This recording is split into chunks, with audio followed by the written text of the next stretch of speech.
Margaret O'Sullivan pressed her face against the cold train window and watched the endless white fields roll past. Snow covered everything as far as she could see. The train had been moving for 3 days now, taking her farther and farther from Boston. Every mile brought her closer to a new life with a man she had never met. She touched the letters in her coat pocket. Thomas Whitmore had written such beautiful words to her. He promised her a warm house, good food, and a loving husband. He said his ranch was successful and that he needed a wife to share his comfortable life. Margaret had read those letters so many times that she knew them by heart. Back in Boston, Margaret had worked 14 hours a day in a fabric factory. The work was hard and the pay was small. She lived in a tiny room with 3 other girls. They barely had enough money for food. When her friend Sarah showed her the newspaper advertisement for mail-order brides, Margaret thought it was her chance for something better. Thomas had sent her money for the train ticket. He had also sent her a photograph of himself. He looked like a kind man with gentle eyes. In his letters, he wrote about the beautiful sunsets over his land and the peaceful life they would build together. He promised to take care of her and treat her well. The train began to slow down. Margaret gathered her few belongings and put them in her old carpet bag. Everything she owned in the world fit in that one small bag. She wore her best dress, though. It was patched in several places. Her boots were worn thin from walking the factory floors, but they were all she had. The conductor called out the name of her stop. Margaret's heart began to beat faster. In just a few minutes she would meet the man who would be her husband. They would be married in the small church Thomas had described in his letters. Then she would finally have a real home. The train stopped with a loud screech. Margaret stepped down onto the wooden platform. The cold air hit her like a slap. The wind was so strong that it nearly knocked her over. She pulled her thin coat tighter around her body and looked around for Thomas. The platform was almost empty. An old man sat behind a desk in the small station house. A few other people hurried away into the snowy evening. Margaret waited by her bag, watching every face that passed by. None of them was Thomas. Minutes passed, then an hour. The sun was setting and the air was getting colder. Margaret went into the station house and showed Thomas's photograph to the old man behind the desk. "I'm looking for Thomas Whitmore," she said. "He was supposed to meet me here." The old man looked at the photograph and then at Margaret. His face showed pity. "You're the mail-order bride," he said slowly. "Yes," Margaret said. "When will Mr. Whitmore arrive?" The old man was quiet for a long moment. Then he reached into his desk and pulled out an envelope. "He left this for you," he said. Margaret opened the envelope with shaking hands. Inside was a short note written in Thomas's handwriting. The words were like ice in her heart. "Miss O'Sullivan," the note read, "I regret to inform you that my circumstances have changed. I have married another woman whose family can provide better financial arrangements for my business. I have left money with the station master for your return journey to Boston. I wish you well in your future endeavors. Thomas Whitmore." Margaret read the note 3 times before the words sank in. Thomas had married someone else. Someone with more money. He had thrown her away like a piece of garbage. "Where is the money he left?" Margaret asked the station master. The old man looked away. "What money?" he said. "The money for my return ticket. Thomas said he left it with you." "I don't know anything about any money," the man said. But Margaret could see the lie in his eyes. He had taken the money for himself. Margaret felt sick. She had no money. She had no place to go. She was stuck in this frozen place with nothing but the clothes on her back. "Please," she said to the station master, "I need help. I have nowhere to go." "That's not my problem," the man said. "I'm closing up now. You can't stay here." "But it's getting dark," Margaret said, "and it's so cold." "Should have thought of that before you came out here chasing after some man," the station master sighed. He was putting on his coat and hat. "Station closes at sunset. You need to leave." Margaret picked up her bag and walked back outside. The wind was howling now, and snow was starting to fall harder. She had never felt cold like this before. In Boston, she had always had somewhere warm to go. Here, she was completely alone. She walked away from the station, not knowing where to go. Her thin coat did nothing to stop the wind. The snow was getting deeper with every step. Soon, she could barely see where she was walking. Margaret tried to think of what to do. Maybe she could find the church Thomas had mentioned. Maybe the priest would help her. But she had no idea where anything was in this empty place. Her feet were getting numb inside her worn boots. The leather was old and cracked, and snow was getting inside. Each step became harder than the last. Her hands were so cold that she could not feel her fingers anymore. The snow was falling so thick now that Margaret could barely see a few feet in front of her. She was walking into empty wilderness with no road and no buildings anywhere. She realized she was lost. Margaret tried to turn back toward the station, but everything looked the same in the swirling snow. She called out for help, but the wind carried her voice away. There was no one to hear her anyway. Her legs were getting weak. Several times she stumbled and almost fell. Her boots were coming apart now. The sole of her left boot was flapping loose, and her foot was touching the frozen ground with each step. Margaret knew she was going to die. She would freeze to death in this terrible place, and no one would ever find her body.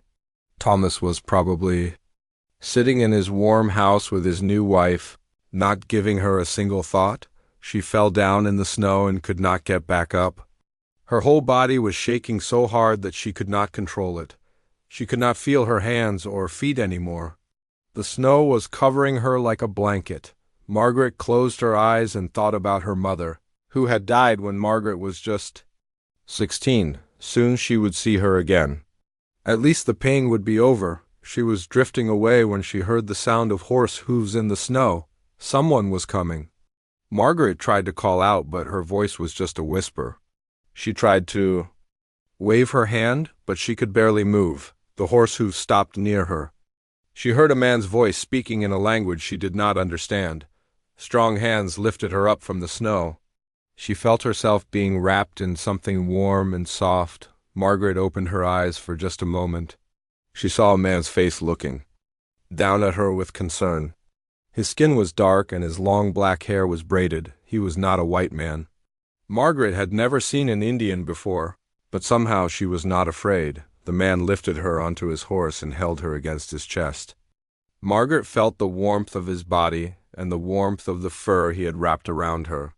For the first time in hours, she stopped shaking Dot as the horse began to move through the snow. Margaret lost consciousness. She did not know where the man was taking her. She did not know if she would live or die. But she was no longer alone in the frozen wilderness. Joseph Crowfeather had been tracking the wounded elk for 2 days. The animal had taken an arrow from another hunter but had escaped before it could be finished. Joseph knew the elk was suffering, and it was his duty to end its pain and use its meat to feed his family. Dot. The snow was falling hard, making it difficult to follow the tracks. Joseph pulled his buffalo robe tighter around his shoulders and urged his horse forward. He had grown up in these lands and could find his way even in the worst storms. But tonight felt different. The wind was angry and the cold cut through everything. Joseph was following the elk tracks when he saw something dark in the snow ahead. At first, he thought it might be the wounded animal, finally collapsed from its injuries. But as he rode closer, he realized it was not an elk at all. It was a person. Joseph stopped his horse and looked down at the figure half buried in the snow. It was a woman with pale skin and light brown hair. She was wearing a thin dress that was no protection against the deadly cold. Her feet were bare and bloody. She was not moving. For a moment, Joseph hesitated. His people had learned to be careful around white settlers. Too often, helping a white person led to trouble. The soldiers would come asking questions. They would blame the Indians for whatever had happened. Joseph's grandfather had warned him many times to stay away from white people's problems, but Joseph could not ride away and leave someone to die. His grandmother had taught him that all life was sacred. She had told him that the Creator watched how people treated others in their time of need. Joseph knew what he had to do. He got down from his horse and knelt beside the woman in the snow. She was still breathing, but barely. Her lips were blue, and her skin was white as the snow around her. Joseph had seen frostbite before. If he did not get her warm soon, she would die. Joseph wrapped the woman in his buffalo robe and lifted her onto his horse. She was light, like a bird with broken wings. He could feel how her whole body was shaking from the cold.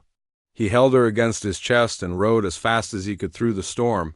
Joseph's cabin was hidden in a grove of pine trees about 2 miles from where he had found the woman. He had built it himself when he decided to live apart from his tribe for a while.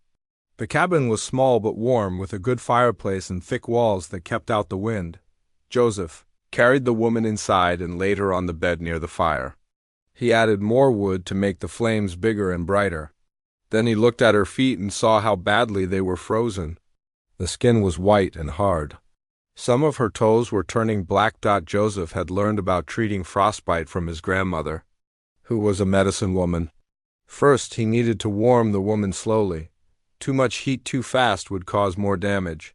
He heated water in a pot over the fire and soaked clean cloths in the warm water. Then he wrapped her feet gently. The woman's eyes opened while Joseph was treating her feet. When she saw him, she tried to pull away. Fear filled her eyes. Joseph could see that she was terrified of him. He had seen that look before from white people who thought all Indians were dangerous. Joseph spoke to her in English, though his words came slowly. He had learned English at the government school where they had sent him as a boy. "You are safe," he said.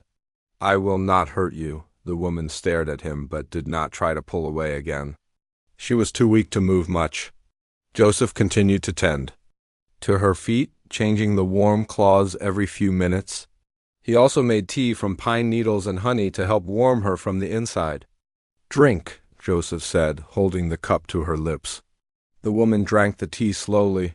Some color began to return to her face. For the next several hours, Joseph worked to save the woman's life. He kept the fire burning bright. He continued to warm her feet with wet cloths. He gave her more tea and some broth made from dried meat. Slowly, her body stopped shaking so violently. When morning came, the woman was able to sit up in bed. She looked around the cabin with curiosity. Joseph had decorated the walls with beadwork made by his sister and his mother. There were also pelts from animals he had hunted and dried herbs hanging from the ceiling. "Where am I?"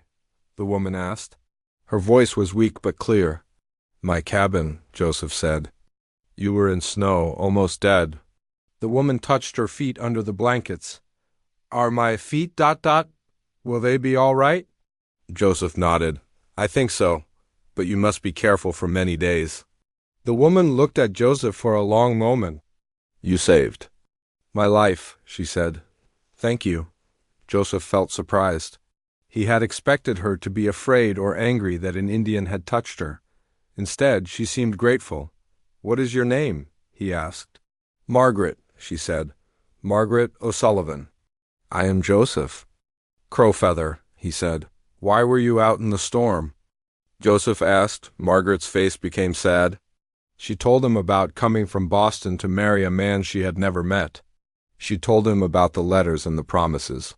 She told him about being abandoned at the train station with no money and nowhere to go. Joseph listened without saying much. He understood what it felt like to be betrayed by people who were supposed to help you. The government had made many promises to his people that they had broken. Joseph had learned not to trust the words of men who cared only about money and power. "The man who left you," Joseph said. "He is not a good man." "No," Margaret agreed. "He is not." Joseph made more tea and some food from dried meat and berries. Margaret ate slowly, and Joseph could see that she was getting stronger.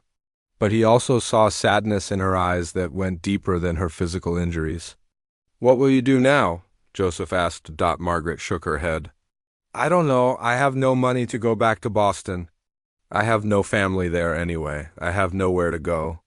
Joseph understood her problem. She was stuck between two worlds, just like he was.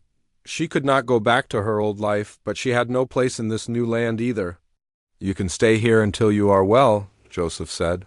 "Then we will think of what to do." Margaret looked surprised. "But I'm a stranger." "And I'm..." She did not finish the sentence, but Joseph knew what she was thinking. She was white and he was Indian. In the world outside this cabin, that mattered to many people. "You are a person who needed help," Joseph said simply. "That is all that matters to me." Over the next few days, Margaret grew stronger.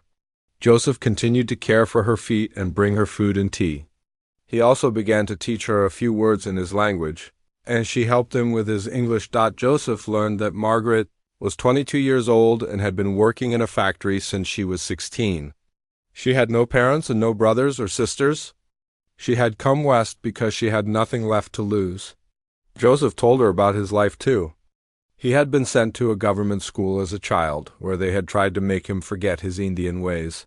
When he came back to his people, he felt like he belonged nowhere. "We are both lost," Margaret said one evening as they sat by the fire. "Maybe," Joseph said, "or maybe we are both finding something new." Margaret looked at him with curiosity. She was beginning to understand that Joseph was different from what she had been taught to expect from Indians. He was gentle and kind. He was also intelligent and thoughtful. He treated her with more respect than any white man ever had done. As the days passed, Margaret found herself looking forward to their conversations by the fire. Joseph told her stories about his people and their connection to the land. Margaret told him about life in the big city and the books she loved to read. They were building something between them that neither had expected. It was not love yet, but it was the beginning of understanding. And in that small cabin, surrounded by the endless snow, that understanding felt like the most important thing in the world. 2 weeks had passed since Joseph found Margaret in the snow. Her feet were healing well, though they were still tender. She could walk around the cabin now, helping Joseph with small tasks. Margaret had never felt so useful or so peaceful in her life. Every morning, Joseph would check her feet and change the bandages. His hands were gentle, and he never hurt her. Margaret had been afraid of men's hands before. In the factory, the supervisors sometimes grabbed the girls in ways that made them uncomfortable, but Joseph's touch was different. It was healing and respectful. Margaret was learning to do things she had never done before. Joseph taught her how to make tea from pine needles and other plants. He showed her how to prepare dried meat and how to make the fire burn longer with less wood. In Boston, Margaret had only known how to work the machines in the factory. Here, she was learning skills that could keep her alive. Joseph was learning from Margaret too. She helped him read English words that were difficult for him. She taught him how to write letters better. Joseph had always been smart, but the government school had tried to make him ashamed of his intelligence. With Margaret, he felt free to ask questions and learn new things. They talked for hours every evening by the fire. Joseph told Margaret about his childhood before the government school. He described the old ways of his people, how they had lived with the land instead of trying to control it. He taught her the names of animals and plants in his language. Margaret told Joseph about the books she had read when she could find them. She described the ocean and the big ships that came into Boston Harbor. She talked about her dreams of having her own home someday, a place where she could plant flowers and keep chickens. "In my people's way," Joseph said one evening, "a home is not just a building. It is a place where your spirit feels at rest." Margaret thought about this. "I never felt at rest in Boston," she said. "Everything was always loud and dirty and rushed.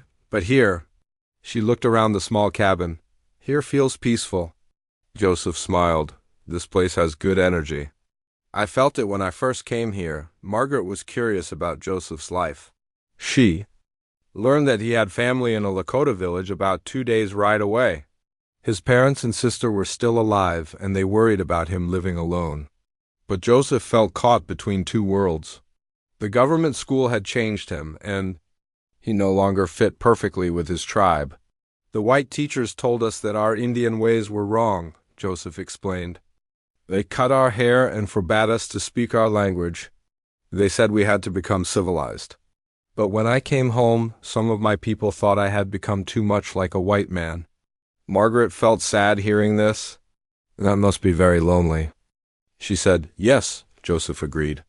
"But here, with you, I do not feel lonely anymore."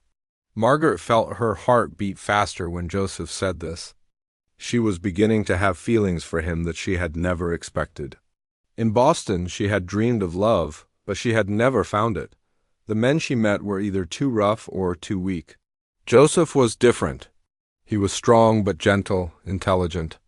But humble. One day, Margaret made a mistake that could have been dangerous. She was trying to help by gathering firewood, but she went too far from the cabin and got lost in the trees. When Joseph found her an hour later, she was frightened and cold. Joseph did not scold her. Instead, he taught her how to find her way. By looking at the sun and the way the trees grew, "The land will take care of you if you learn to listen to it," he said. That evening, Margaret asked Joseph something that had been on her mind. "Do you think I could learn to live like your people? Not in the village, but in this way?" Joseph looked at her seriously. "It is a hard life. There is no store to buy things when you need them. You must make everything yourself or do without. In winter it is very cold. In summer there are many insects. Are you sure you want this?" Margaret nodded. "In Boston I had nothing that was really mine. I worked all day making cloth for other people to buy. I lived in a room with 3 other girls and could barely afford to eat. Here, everything I do matters. Everything I make or fix or clean helps us both." Joseph began teaching Margaret more skills. He showed her how to tan animal hides to make them soft. He taught her to recognize the tracks of different animals. Margaret learned quickly and worked hard. Her hands, which had been soft from factory work, became strong and capable. Margaret also began to understand Joseph's spiritual beliefs. He talked to the plants and animals as if they were friends. He thanked the deer when he hunted and used every part of the animal so nothing was wasted. Margaret had grown up going to church, but Joseph's way of talking to the Creator felt more real to her. As spring began to come to the land, Margaret knew that their time in the cabin was coming to an end. The snow was melting, and Joseph would need to return to his people. Margaret would have to decide what to do with her life. One evening, they were sitting by the fire when Joseph said something that surprised her. "Margaret, I must tell you something. I have feelings for you that go beyond friendship." Margaret felt her face grow warm. "I have feelings for you too, Joseph. But I don't know if it's possible for us to be together." "People will not accept it," Joseph nodded. "I know this. My people may not understand. White people will be angry. But Margaret, I believe that love is stronger than fear." Margaret took Joseph's hand. "I want to be with you, but I'm afraid of what will happen." "We will face whatever comes together," Joseph said. "If you are willing," Margaret thought about her choices. She could try to go back to Boston and the factory life she hated. She could try to find another husband among the white settlers, though Thomas Whitmore had ruined her reputation. Or she could stay with Joseph and build a new kind of life. "Yes," Margaret said. "I am willing." Joseph smiled and held her close. "Then we will make our own way in this world." They began making plans for their future. Joseph knew of land that was not on the reservation but was not settled by whites either. It was a place where they could build a house and farm the land. They would have to work very hard, and they would face opposition from both Indians and whites, but they would be together. Margaret felt afraid but also excited. She had come west as a desperate woman with nothing to lose. Now she was choosing to stay as a woman in love, ready to build something new. The last snow of winter was melting outside the cabin. Soon they would leave this place that had sheltered them and brought them together. But Margaret no longer felt lost. She had found something in this wilderness that she had never expected to find. She had found home, not in a place, but in the heart of a good man who loved her. As they held each other by the dying fire, Margaret thought about the long journey that had brought her to this moment. Thomas Whitmore's betrayal had nearly killed her, but it had also led her to Joseph. Sometimes, she thought, the worst things that happen to us are actually the beginning of the best things. Joseph kissed her forehead gently. "Tomorrow we will start our new life together?" he said. Margaret smiled. "I'm ready," she said. And for the first time since leaving Boston, she truly was. Spring came slowly to the Dakota Territory. Margaret and Joseph spent their days planning for the future and preparing to leave the cabin that had been their safe haven through the long winter. But as the snow melted and the world opened up again, both knew that their biggest challenges lay ahead. Joseph had to return to his people to explain his long absence. He had been gone for 3 months, and his family would be worried. More importantly, he needed to tell them about Margaret. Joseph knew this would not be easy. His people had suffered greatly at the hands of white settlers. Many would not understand why he wanted to marry a white woman. Margaret understood Joseph's dilemma, but she also faced her own problems. Word had spread about the mail-order bride who had disappeared in the snowstorm. Thomas Whitmore had been telling people that Margaret was a woman of bad character who had tried to cheat him out of money. He claimed she had run away when he discovered her true nature. One morning, a group of 3 white men rode up to the cabin. Joseph was outside chopping wood when he saw them coming. He quickly went inside to warn Margaret. "Hide in the back room," he told her. "Do not come out no matter what. You hear?" Margaret went to the small storage room behind the main cabin and listened through the thin wall. She heard the men talking to Joseph in rough, demanding voices. "We're looking for a white woman," one of them said. "She was supposed to marry Thomas Whitmore, but she caused trouble and ran off. You seen anything?" "No," Joseph said calmly. "I have seen no white woman." "You sure about that?" another man asked. "Because we heard tell that some Indian has been keeping a white woman out here. That would be a serious crime." Margaret felt her heart racing. These men thought Joseph had kidnapped her. If they found her here, they would arrest Joseph or worse. She had heard stories of white men who hurt Indians just for being accused of crimes. "I live alone," Joseph said. "You can look around if you want." The men searched the cabin roughly, breaking some of Joseph's possessions and making a mess. Margaret stayed perfectly still in the hiding place Joseph had prepared behind some stored furs. The men did not find her, but she could hear the anger in their voices. "If we find out you're lying, Indian," one of them said, "you'll be sorry. The army is watching all you people now. One mistake and you'll end up in chains." After the men left, Margaret came out of hiding. She was shaking, not from cold this time, but from fear. "Joseph, I'm so sorry. I've put you in danger." Joseph held her close. "You have done nothing wrong. Those men are the ones who should be ashamed." But Margaret could see the worry in Joseph's eyes. They both knew that their situation was becoming more dangerous. The white settlers would not tolerate an Indian man living with a white woman, and Joseph's people would have their own concerns about his relationship with someone from the group that had taken their lands and killed their people. A few days later, Joseph decided he had to visit his family. "I must go to my village," told Margaret. "I need to speak with my parents and the tribal council. I want to ask for their blessing on our marriage." Margaret felt afraid to be left alone, but she understood. "How long will you be gone?" 3 days, maybe 4, Joseph said. "You will be safe here. The cabin is well hidden, and I will leave you my rifle." Joseph taught Margaret how to use the rifle properly, though she hoped she would never need it. He also left her with enough food and told her to keep the fire burning low so no one would see the smoke after Joseph left. Margaret felt more alone than she had since that terrible night in the snowstorm. The cabin felt too quiet without Joseph's presence. Every sound outside made her jump. She found herself listening constantly for the sound of horses that might mean more trouble. On the second day, Margaret heard voices outside. She grabbed the rifle and went to the window. She saw 2 Indian women approaching the cabin. They looked curious but not threatening. Margaret did not know what to do. Joseph had told her to stay hidden, but these women might be from his village. One of the women called out in English, "We are looking for Joseph Crowfeather." "Is he here?" Margaret decided to answer. She opened the door but kept the rifle in her hands. "He is visiting his family," she said.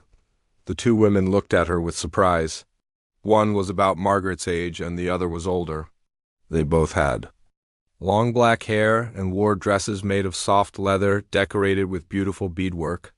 "You are the white woman," the younger one said. It was not a question. Margaret nodded. "I am Margaret." The older woman spoke to the younger one in their language. Then the younger woman said, I am Joseph's sister. Morning Star, this is my aunt, Singing Bird. We came to see if the stories we heard were true. Margaret felt nervous but invited them inside. She made tea the way Joseph had taught her and offered it to the women. They sat quietly for a moment, studying each other. Joseph is a good man, Morning Star said finally. But our people are worried about him. He has been away from us for too long. I know, Margaret said.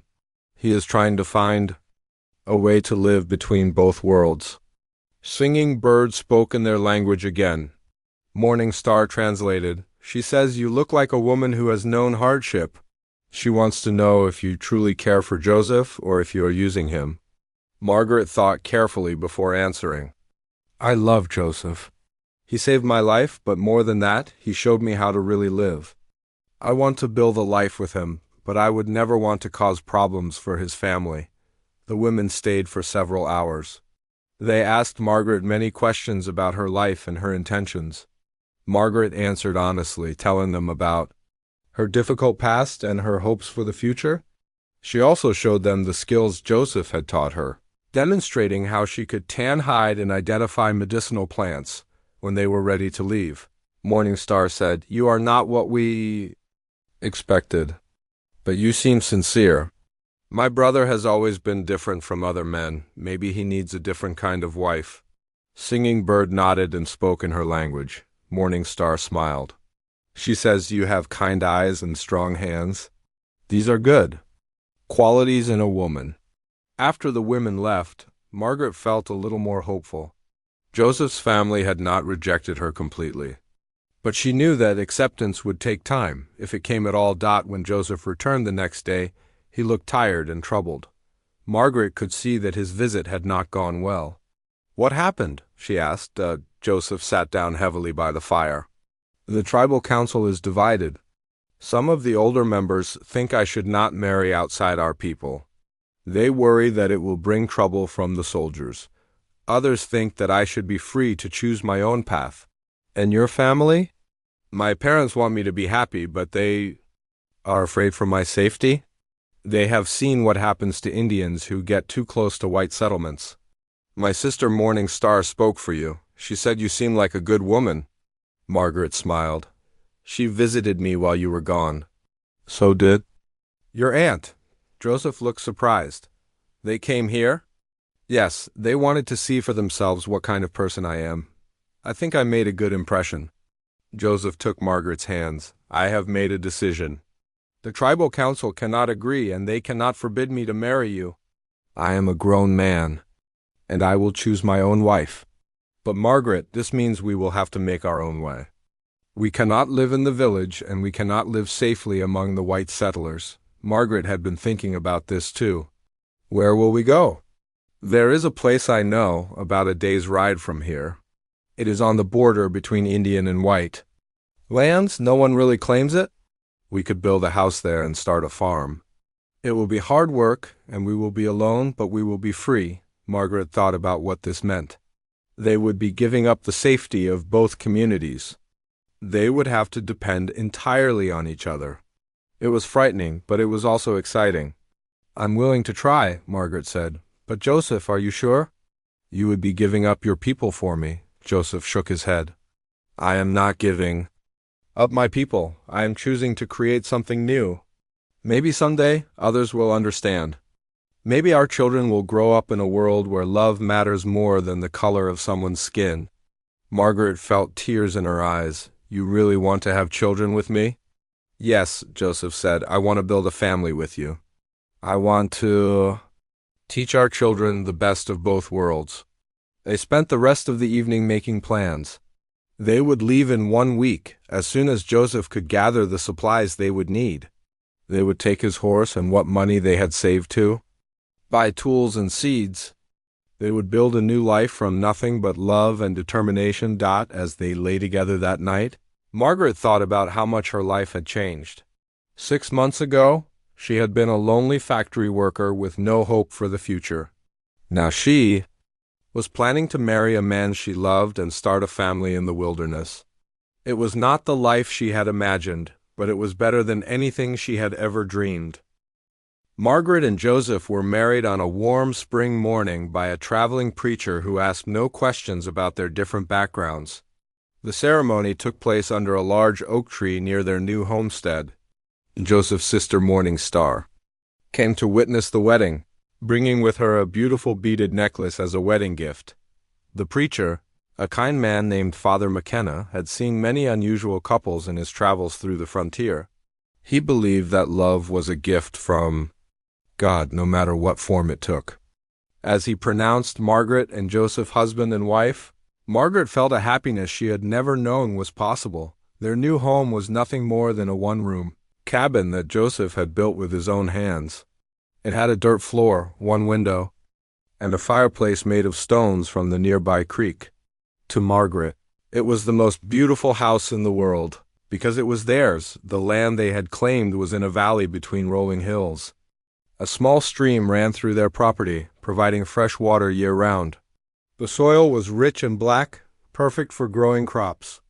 Joseph had chosen the location carefully, looking for a place that could support a family. Their first year of marriage was filled with hard work and small victories. Joseph taught Margaret how to plant and tend crops using methods his people had used for generations. They grew corn, beans, and squash together in the same plot, just as the Lakota had always done. Margaret learned that these three plants helped each other grow stronger. Margaret also started a vegetable garden near the house. She grew tomatoes, onions, and herbs that she remembered from her childhood. Joseph was amazed by some of the vegetables Margaret could grow. He had never tasted tomatoes before, and he loved the way Margaret cooked them with wild game. They faced their first real test when a group of white settlers came to their land in late summer.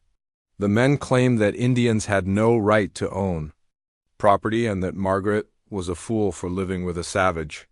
The leader of the group was Thomas Whitmore. Margaret felt sick when she saw the man who had abandoned her in the snowstorm. Thomas looked older and meaner than in his photograph. His eyes were cold as he looked at the life Margaret had built with Joseph. "Margaret," Thomas said, "I've come to take you back to civilization. This Indian has clearly taken advantage of you. Come with me and I'll find you a proper husband." Margaret stood tall and looked Thomas in the eye. "I am already married to a proper husband," she said. "Joseph is twice the man you will ever be." Thomas's face turned red with anger.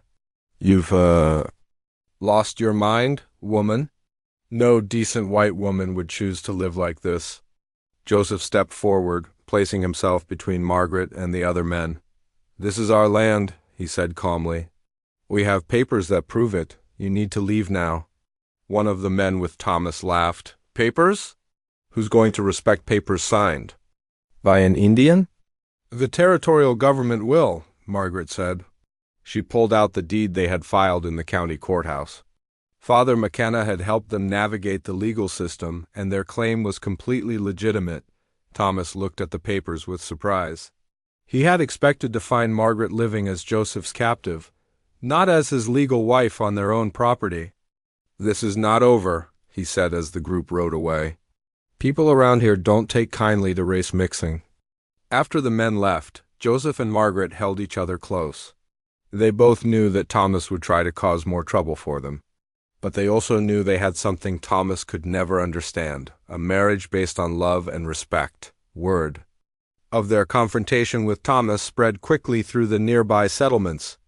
Some people were angry about a white woman marrying an Indian, but others were curious about the couple who had built a successful farm in the valley. Margaret and Joseph found that they had both enemies and friends among their neighbors. Their closest neighbors were the O'Brien family, Irish immigrants who had faced their own share of prejudice. Patrick O'Brien and his wife Bridget became good friends with Margaret and Joseph. They helped each other during harvest time and shared tools. And knowledge. Margaret learned that she had a gift for treating sick animals and people. She combined the healing knowledge Joseph had taught her with things she remembered from helping her mother care for sick neighbors in Boston. Soon, people from miles around were coming to Margaret for help with illnesses and injuries. As winter approached, Margaret discovered she was going to have a baby. She and Joseph were overjoyed, but they were also worried. Margaret had seen too many women die in childbirth, and they were far from any doctor. Bridget O'Brien became Margaret's closest friend during her pregnancy. She had delivered several babies herself and promised to help when Margaret's time came. Joseph's sister Morning Star also visited regularly, bringing traditional medicines and wisdom from Lakota women. Margaret's pregnancy was difficult. She was sick in the mornings for many months, and she worried constantly about whether the baby would be healthy. Joseph took over most of the heavy work around the farm and spent hours rubbing Margaret's back when she was uncomfortable. The baby was born on a cold February night. Margaret's labor lasted for 18 hours, but with Bridget and Morning Star helping her, she delivered a healthy daughter. Joseph cried when he first held his child, a beautiful baby girl with dark hair and her mother's green eyes. They named the baby Sarah, after Margaret's friend from Boston who had shown her the mail-order bride advertisement. "If it wasn't for Sarah," Margaret said, "I never would have come west and found you." Little Sarah was a perfect combination of her parents. She had Joseph's dark hair and strong features, but Margaret's light skin and eye color. Margaret knew that their daughter would grow up belonging to both worlds and neither, but she would be loved completely. The first few months with the baby were exhausting but wonderful. Joseph was a devoted father who sang Lakota lullabies to Sarah and told her stories in both English and his native language. Margaret marveled at how gentle this strong man could be with their tiny daughter. As Sarah grew, Margaret and Joseph's farm prospered. They had built a good reputation in the community for their high-quality crops and Margaret's healing skills. Even some of the people who had opposed their marriage began to respect what they had accomplished. Thomas Whitmore made a few more attempts to cause trouble for them, but his influence in the community was declining. People had learned the truth about how he had treated Margaret, and many were disgusted by his behavior. Eventually, Thomas left the territory entirely, defeated by the success of the woman he had tried to destroy. On Sarah's first birthday, Margaret and Joseph threw a party that brought together people from both communities. Joseph's family came from the reservation, and several white families from the nearby settlements attended. Margaret watched her daughter playing with children of different races and backgrounds, and she felt hopeful about the future. "She will grow up in a better world than we did," Joseph said. Watching Sarah take her first steps between her parents, Margaret nodded. "She will know that love is more important than anything else." As the years passed, Margaret and Joseph had 2 more children, a son they named William and another daughter named Rose. Their farm grew larger and more successful. Margaret became known throughout the territory as a skilled healer, and Joseph was respected as a fair and honest man. Their children grew up speaking both English and Lakota. They learned about both cultures and were proud of their heritage. Margaret and Joseph taught them that they were not caught between 2 worlds, but were part of something new and beautiful. On their 10th wedding anniversary, Margaret and Joseph stood on the porch of their expanded house and watched their children playing in the yard.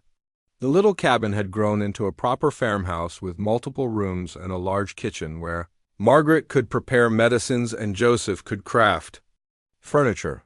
"Do you ever regret it?" Joseph asked Margaret. "Staying here instead of going back to Boston?" Margaret laughed. "Joseph Crowfeather, you saved my life in more ways than one. Boston was never my home. This is my home, right here with you." Joseph kissed his wife gently. "I love you, Margaret Crowfeather."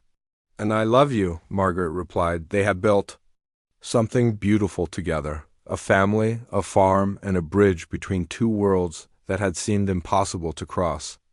Their love had overcome prejudice, poverty, and the harsh realities of frontier life.